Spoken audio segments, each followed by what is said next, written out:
Everything that's made beautiful and fair and lovely is made for the eye of one who sees. It is rightly said, beauty lies in the eyes of the beholder. If we look at things through the prism of beauty, we can truly bring a change to ourselves and the people around us. As there is no fixed and absolute phenomenon in the world, and everything is based on different perceptions. If we perceive good, it will move us to do good and make our lives full of satisfaction and comfort. People with a conservative mindset always look at things negatively and ruin their peace. Let the beauty of what you love be what you do. We are judged by our words and actions. If we do good work, we'll be admired and appreciated by our community. On the other hand, if we indulge ourselves in evil and vicious company, we are a burden to society. We should have a tangible approach pertaining to our problems. The best course is to see no evil, hear no evil, and speak no evil. Evil corrupts and pollutes our hearts, while kindness and gentleness brings honor and prestige to us. The minute I heard my first love story, I started looking for you, not knowing how blind that was. Lovers don't finally meet somewhere. They are with each other all along. The moment when we fall in love with somebody is quite special. You look for your beloved in and out. We are so fascinated by the idea of getting closer to love that we forget our own existence in search of that. In the words of Rumi, lovers don't need to find each other. Rather, they are coined into one from the very beginning. You envisage your loved one, get closer to it, and talk your heart out. It also points out that you don't need physical interaction with loved ones. Rather, you can imagine them and find them in your souls. Don't grieve. Anything you lose comes around in another form. Life is a trial and test for all of us. We are tested by the material and worldly possession.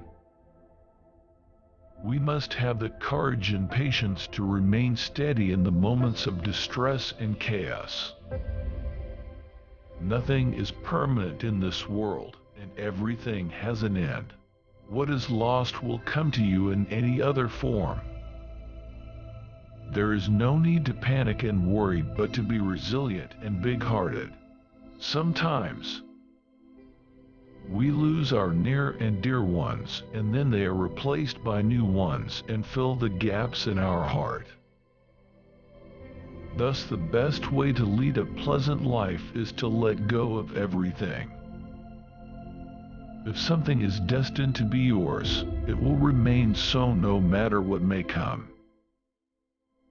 This is love, to fly towards a secret sky, to cause 100 veils to fall each moment. First, to let go of life. Finally, to take a step without feet. Love has no limits and boundaries. We can travel through the depths of oceans and the heights of the sky by its virtue. We get so immersed and consumed in love that we become unaware of our own existence. This is such a stage of affection and compassion towards our beloved that we lose ourselves in search for that. Our souls depart from our body and meet up in the heavens to remain immortal forever. This is the peak and zenith of love. The garden of love is green, without limit, and yields many fruits other than sorrow or joy. Love is beyond other conditions. Without spring, without autumn, it is always fresh. Rumi personifies love to an evergreen garden which never ceases to surprise us with its beauty and wonder. It is such a garden which bears many fruits and makes us learn many things. Even in the autumn of love, we feel as fresh and calm as the spring. Pain does not remain pain anymore, rather it becomes a healing touch and keeps us thriving and melancholic. It paints such a picture of life in front of us that we forget all the sorrows of life and get exuberant and joyful. Grief can be the garden of compassion if you keep your heart open through everything. Your pain can become your greatest ally in your life's search for love and wisdom. Pain and sorrow are the inevitable fruits of love and compassion. Grief is the price we pay for attachment. Sometimes, love lets us down and makes us feel pain. But if we are able to control and contain this feeling, we might become invincible at all walks of lives. Pain teaches us lessons which no greatest teacher can. If we become acquainted with pain, we learn the virtues of wisdom and foresightedness, and get ready to cope with any battle. Pain creates patience and endurance in us and makes us wise and audacious. Your task is not to seek for love, but merely to seek and find all the barriers within yourself that you have built against it. The world can be conquered and won over by the virtues of love and compassion.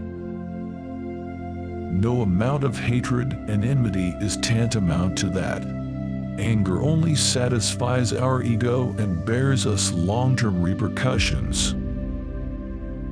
We have to judge and analyze our personality in order to develop the feelings and emotions of love.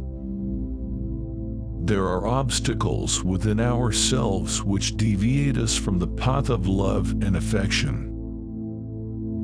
We have to point out those hurdles and purify our heart with love, beauty, and truth. Merely searching out for love is not enough. Purification of heart and soul are the essential parameters to attain the epitome of love. Do not feel lonely. The entire universe is inside you. We become what we think of ourselves.